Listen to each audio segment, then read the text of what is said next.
Good afternoon, and thank you to the organizers of the conference for this amazing opportunity. And over lunch, when I engaged with my colleague Christian, we spoke about the fact that it's such an amazing curatorial arrangement of panels and the way the papers have been organized around the thematics, which just work so amazingly well.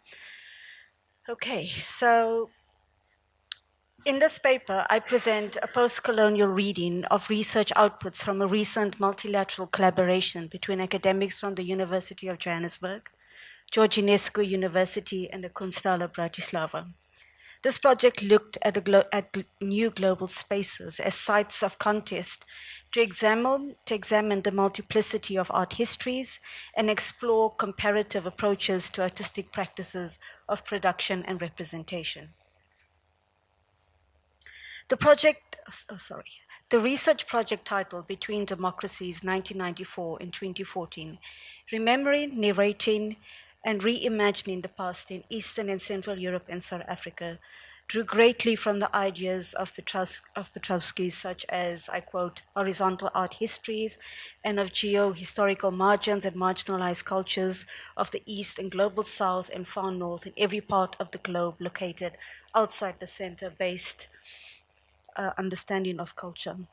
And incidentally, Piotrowski, according to one of the co-curators of the project, Richard Gregor, said that he was scheduled to attend our exhibition in 2015 in September before his untimely passing.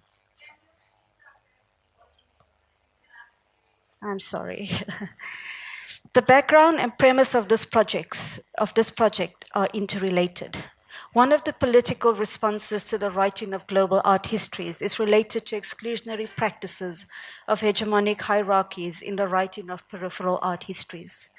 This project therefore considered the neglected histories in two geographical spaces related to notions of place, who has ownership, displacement due to changing ideologies, and the renegotiation of identities and political landscapes.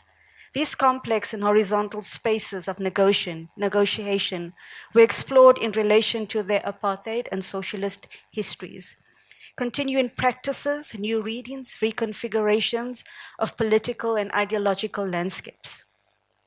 Theoretical and visual responses in 2015 by artists and art historians to the research project looked at the constructs of modernity, identities, place, displacement. To the research project looked also at the construct, as part of a conference, and the related exhibitions are critically considered in this paper to the extent to delimit and expand multilateral collaborations.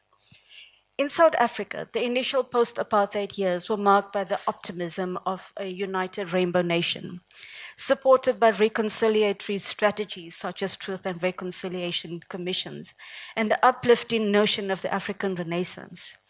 Subsequently, there's been a shift towards criticism from the simplicity of such approaches and the realities of a social locale, in which about 24 years later, the perceived lack of fundamental change is increasingly obvious. Many South African artists are therefore returning to the practice of cultural activism that they followed in the struggle years. The proposal of this exhibition called artists to be mindful of the proposed space for the first exhibition between Eastern and Central Europe and South Africa as a project at Constitution Hill. Constitution Hill was historically a political prison, which is now a heritage site. The 5 identified spaces of this prison, namely the ramparts, the old fort, mess hall, 35 cells, the tunnel, provided new context of place and displacement and the historical memories for the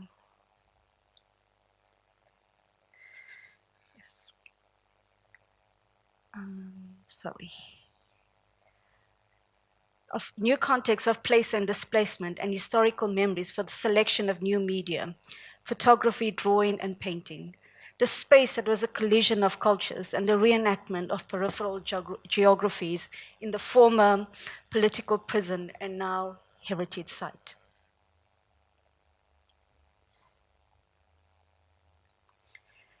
The point of ideological commonality between South Africa and Eastern and Central Europe was the historical encounters by activists and classical Marxism and its utopian ideals in a communist dispensation in the struggle for liberation from oppressive regimes.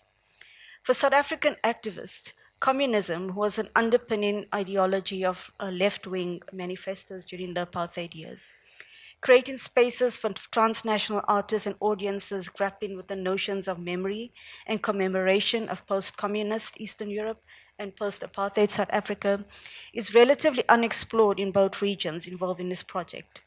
Therefore, the collection of such creative research and the construction of intellectual spaces pose many interesting presuppositions around the concern with space and displacement and the recovery of self, and the geopolitics of territorial occupation and ownership. The initial themes of the exhibition broadly covered the constructs of place and political disruption, transforming ideologies, new contexts of acculturation, and places of intermingling and negotiation, post-colonial identities, and national construction and reconstructions of visual representations. Artists were positioned locally in South Africa and Eastern Europe, and their artworks revealed a conflict in the relationship between self and place. The notions of dislocation and constructed ideas of space were explored in the study through the concepts of the Orient, the Occident, hybridity, third space, creolization. The discipline of geography overlaps with the old histories of empires and new readings of the decolonization of the discipline and new power relationships. Yet the concept of space remains vexed because new spaces remain entangled in their colonial histories. This project focused on the notions of identity, place, and displacement, and that reflect the related disciplines and constructs outlined against the background of post-colonialism.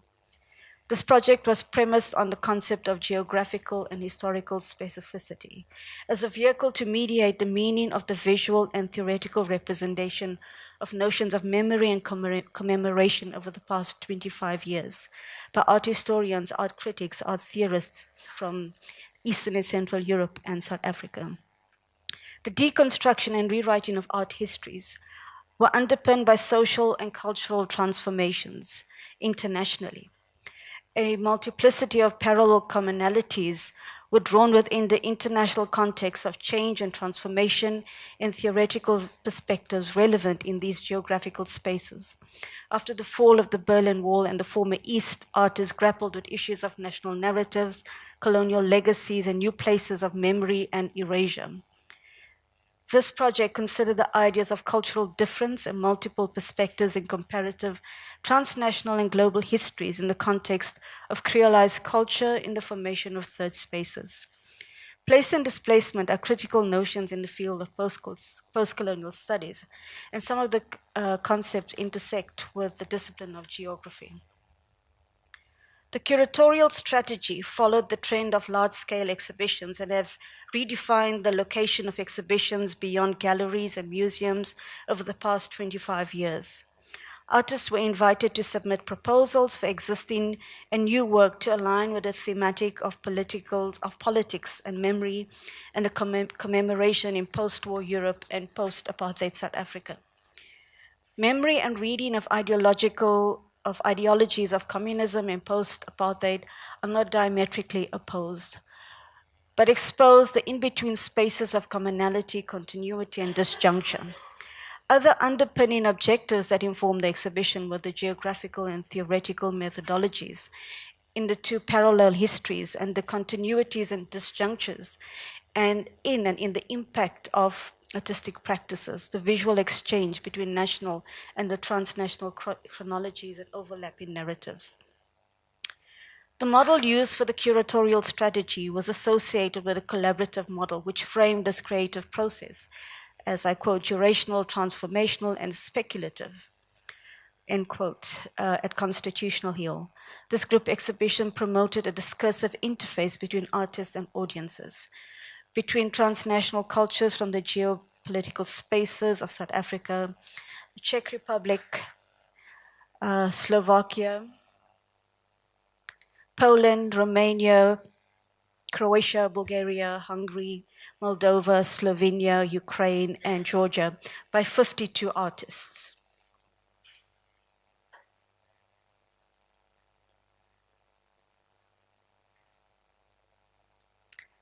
The display of the projections and artworks mediated new meanings in the cells, the mess hall, the tunnel, the atrium, and the boiler room.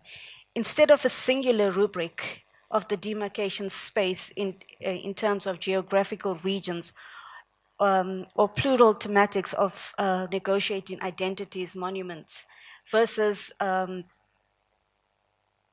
archiving memories, nostalgias, and private and public utopias, which was the initial strategy for this curatorial framework, encouraged a freedom of expression between ideologies, nationalities, ethnicities, and the in between spaces and places of politics, memory, and commemoration. Only an overview of the thematic explored by South African artists is drawn here. Broadly, the South African artists represented in this exhibition are still located in the political space of unresolved identities and are in search of a recovery of self, and somehow reference the past 25 years in South Africa, which have been unstable, euphoric, and a point of contestation. Their work and the visual representation of all the artists included in this exhibition are complicated by the underlying politics of memory of colonial legacies, racial classifications superimposed on the universal projects of the Enlightenment and the postmodernist readings of global diasporas. Contemporary artworks in the national context signify representations of place and memory, active ideological forces in society, new public spaces, acculturated spaces of intermingling. Oh, sorry, I'm going back.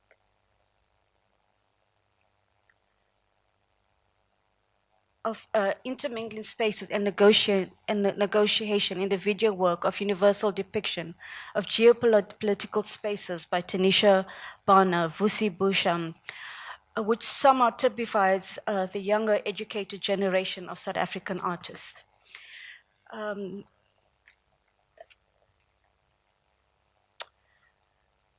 now just explore some contemporary work by Vusi Bosham and Igor Grubic as an impetus to continue a historical dialogue. Igor Grubic, a multimedia Croatian artist, iconography and iconology, vacillates between the ethereal and spaces of physical decay in his 2018 work, How Steel Was Tempered. Here the artist uses photography and filmic modes of expression to elucidate private, public, and political space. The narrative element of the paternal return to the former life accompanied by his son as an emblematic act. The settling of emotional scores of seemingly lost moments over time, and triggers of a road to restoration on one level and in the midst of complex layering of fraught historical ideology, and on the other level, a collapsing post-socialist dispensation. Although we're in a new political dispensation, the dominant ideology of who writes history is still contested by Vusi Bosham. Historically, the political discourse disregards gender, race, ethnicities, histories, are embedded within the political landscape. Although new approaches to writing art history are intended to address omissions and neglected narratives in the colonial historiography, and open up the discipline to critical debate regarding dominant ideologies, power, knowledge systems, new approaches to art history should be liberating, humanizing, creative, and critical, and create a space for interpretation, debate, and contest, as well as able to sustain an equitable and tolerant society. In this work, Pooh Country, in his later works, his intention is to debunk and destabilize the iconic successes of popular culture and to interrogate how we measure the success of Black Panther in the midst of a continued levels of atrocities against women in Nigeria, the power of social media as an instrument to perpetuate stereotypes defining Eurocentric Africa by its, I quote unquote, shuttled status, which are some of the points of bewilderment that underpins Bosham's body of work. Each work is embellished with signifiers to further enhance diverse and nuanced reading of South African post-democratic narratives in broader and vexed places of displacement. To conclude, I propose a consideration of contested notions, such as global Africa and its diasporas, as well as global Eastern and Central Europe and its diasporas, in the wake of global migrations and the unintended and intended consequences of xenophobic impulses sweeping across political and contested geographies, the role of pedagogies of transnational, cross-border, borderless, virtual, and FaceTime in the age of the fourth industrial revolution. Thank you.